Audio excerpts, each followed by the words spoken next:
τώρα. Εγώ, πες τα εσύ. Μπίλμι, μπορούμε να καλησπέρα. Θα φτιάξαμε ένα PC εδώ πέρα, κάτι φίλους, πατέντα. Και ένα PC, εντάξει, δεν ξέρω, μπορεί να μην κυκλοφορεί άλλο, γιατί είναι δικιά μας. Είναι λίγο χριστουγεννιάτικο. Καλό, Αυτό είναι. Όχι, δεν είναι χριστουγεννιάτικο, είναι θωρακισμένα καλώδια για να μην επηρεάζει τη μητρική και τον επεξεργαστή, την κάρτα γραφικών. Είναι ένας υπολογιστής χωρίς τροφοδοτικό, δεν έχουμε τροφοδοτικό, το τροφοδοτικό είναι κάτω, χωρίς αναμυστηράκια, γιατί είναι με υδρόψυξο ο υπολογιστής.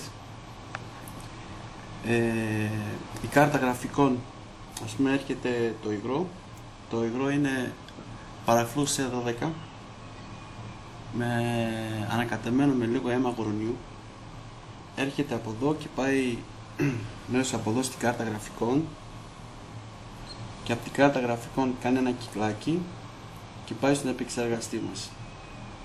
Ο υπολογιστής είναι αεροσταγός κλειστός για να μην πάρει σκόνη, γιατί επηρεάζεται πάρα πολύ από σκόνη, και έχει ισχυρά ρεύματα, διότι το τροφοδοτικό είναι κάτω και ελέγχεται απόλυτα.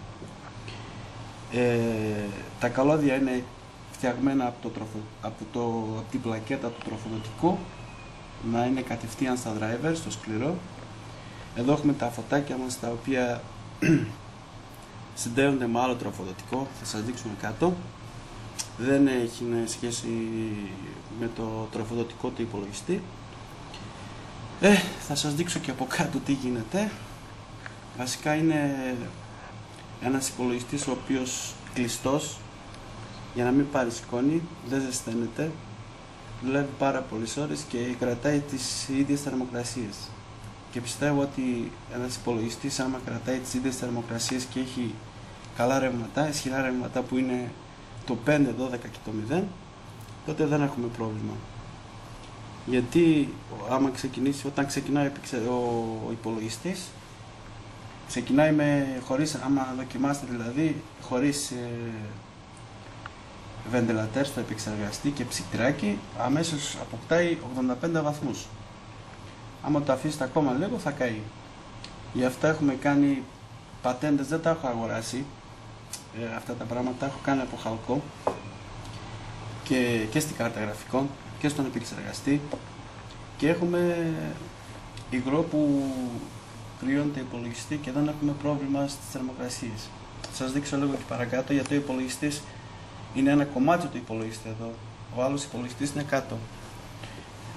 Να το δούμε και αυτό. Να το δούμε και αυτό. Να το δούμε και αυτό. Έλα λίγο δείξε εδώ όμως τα ισχυρά ρεύματα, γιατί εδώ στο υπολογιστή μέσα δεν έχουμε 220. Εδώ είναι η πλακέτα της μητρικής. Για να δουλέψει η μητρική χρειάζονται μόνο 6 καλώδια. Εδώ είναι τα ισχυρά τα ρεύματα που σας έλεγα, είναι το πλην 12, 5 και συν 3 βολτ. Έτσι. Και εδώ είναι εισαγωγή και εξαγωγή του υγρού, γιατί είναι κλειστά από εδώ για να μην πάρει σκόνη.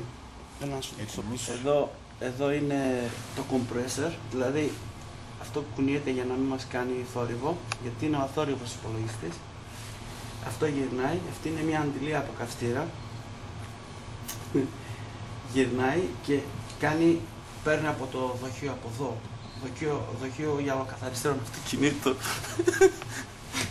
Παίρνει από εδώ το υγρό, πάει πάνω στο υπολογιστή, από αυτό επιστρέφεται και πάει εδώ πέρα σε ένα ψυγιάκι πάλι από αυτοκίνητο, είναι ζεστό λίγο γιατί δούλευε πριν, και εδώ πέρα έχει ισχυρά βεντιλατέρ τα οποία κρυώνουν το ψυγιάκι, είναι από κλιματιστικό αυτοκίνητο και ξανά επιστρέφει το υγρό μέσα. Εδώ κάτω είναι το τροφοδοτικό του υπολογιστή με πολύ ισχυρά ρεύματα. Πώς είναι τα ισχυρά ρεύματα? Έχει καλά τρανζίστορ. Το καλό τροφοδοτικό συμβαίνει πρέπει να έχει δηλαδή καλούς πυκνοτές, καλά τρανζίστορ. Και εδώ ένα άλλο τροφοδοτικό, δεν είναι παλμό, είναι τροφοδοτικό κανονικό. Γιατί ο υπολογιστής δεν δουλεύει με τροφοδοτικό, δουλεύει με πάλμο τροφοδοτικό, με παλμούς δηλαδή. Εδώ είναι απλό τροφοδοτικό. που βοηθάει να κυκλοφορήσει το μοτέρ 33V, και γιατί το παλμοτροφοδοτικό δεν έχει 33V. Και εδώ έχουμε τα ρελέ που δίνουμε τις ταχύτητες στο μοτέρ, γιατί μπορεί ο υπολογιστής να δώσει εντολές από τους θερμοστάτες να αλλάζει στροφές στο μοτέρ μόνο του και χειροκίνητα. Θα σας βάλω μπροστά λίγο το υπολογιστή τώρα να σας δείξουμε πώς γίνεται η κυκλοφορία του υγρού. Αν μου θες δείξε λίγο εδώ πέρα να δούμε την κυκλοφορία του υγρού.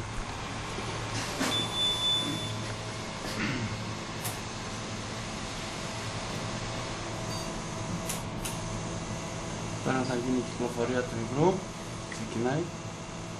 Φεύγει το υγρό από εδώ από μένα.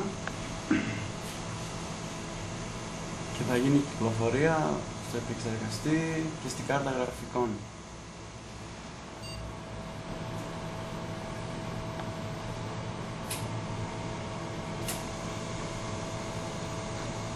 Τώρα γίνεται η κυκλοφορία στην κάρτα γραφικών, ξεκινάει από την κάρτα γραφικών, πάει από εδώ και μετά πάει στον επεξεργαστή. Εδώ είναι στην τρίτη σκάλα, έχω άλλη μια σκάλα. Αυτή είναι η τελευταία σκάλα που γίνεται η κυκλοφορία. Έχει ολοκληρωθεί η κυκλοφορία, έχει κάνει εξάρτηση αυτόματα μόνο του. Και έτσι αυτή τη στιγμή έχω καλούς βαθμούς. Άμα δείξουμε εδώ πέρα, άμα δούμε δηλαδή,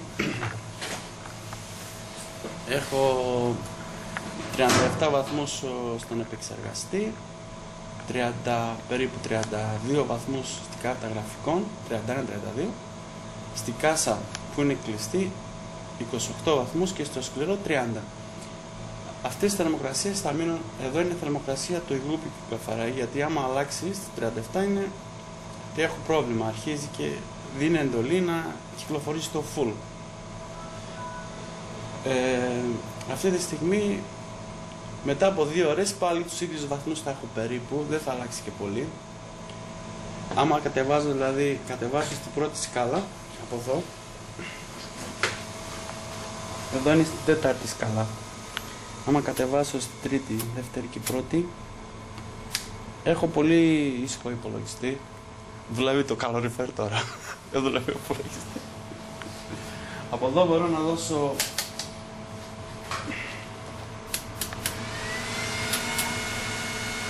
turbo στα βεντιλατέρ, αυτά που σας είχα πει, για να κρυώσει το ψυγείο. Αυτά βέβαια δεν δουλεύουν χειροκίνητα, δουλεύουν αυτόματα. Άμα ζεσταθεί το υγρό μέσα, αρχίζουν μόνα τους. Παίρνει εντολή και αρχίζουν μέσα στο ρελέ, δηλαδή αρχίζουν μόνα τους. Εδώ δεν έχω αγοράσει τίποτα, απ' έξω τα έχω φτιάξει όλα μόνος μου. Εντάξει, όπως το μετεράκι που σας είχα πει, το compressor από αντιλία καυστήρα και κυκλοφορία του υγρού. Εδώ είναι η πλακέτα βέβαια να παίρνει εντολές από το υπολογιστή ώστε να ξεκινάνε να δουλεύουν για το νερό βασικά, για το υγρό εδώ πέρα. Και εδώ και εκεί κάτω είναι το παλμοτροφοδοτικό για το υπολογιστή. Αυτά δεν χρειάζονται γιατί αυτά δουλεύουν αυτόματα. Και εδώ στην πρώτη σκάλα, τώρα γίνεται στην πρώτη σκάλα η κυκλοφορία, έχω έναν ήσυχο υπολογιστή. Το κλείνω, βάζουμε μέσα και έχουμε ένα υπολογιστή ήσυχο.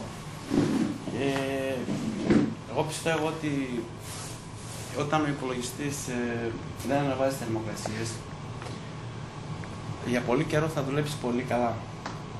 Πιστεύω ότι θέλει 2-3 πράγματα ο υπολογιστής, άποψή μου, έτσι μπορεί να κάνω λάθος. Θέλει καλά ρεύματα, εκτός από καλή μητρική, καλή κάρτα γραφικών, όλα τα άλλα. Θέλει καλά ρεύματα και μετά θέλει, ας πούμε, καλό εξαρισμό. Εγώ δεν έχω εξαρισμό γιατί έχω πρόβλημα με τη σκόνη, όπως όλοι οι υπολογιστές. Έχω υδρόψυξη και το έχω κάνει μόνος μου. Αυτή τη στιγμή γυρνάει στην πρώτη σκάλα και έτσι δεν έχω πρόβλημα, δεν θα ανεβάσω βαθμούς. Άμα ανεβάσω από εδώ, εντάξει, θα ξεκινήσουν όλα αυτόματα. Δεν υπάρχει πρόβλημα. Το κουτάκι το έχουμε φτιάξει εμείς. Αυτά είναι αλουμινοτενίες. Ταινίες από αλουμίνιο, δεν είναι τίποτα. Εντάξει, άμα κόψουμε μπορούμε να το ανοίξουμε, αλλά δεν χρειάζεται. Πιστεύω για πολύ καιρό θα έχουμε ένα υπολογιστή ισχυρό και καλό. Αυτό. Τα άλλα πες τα εσύ.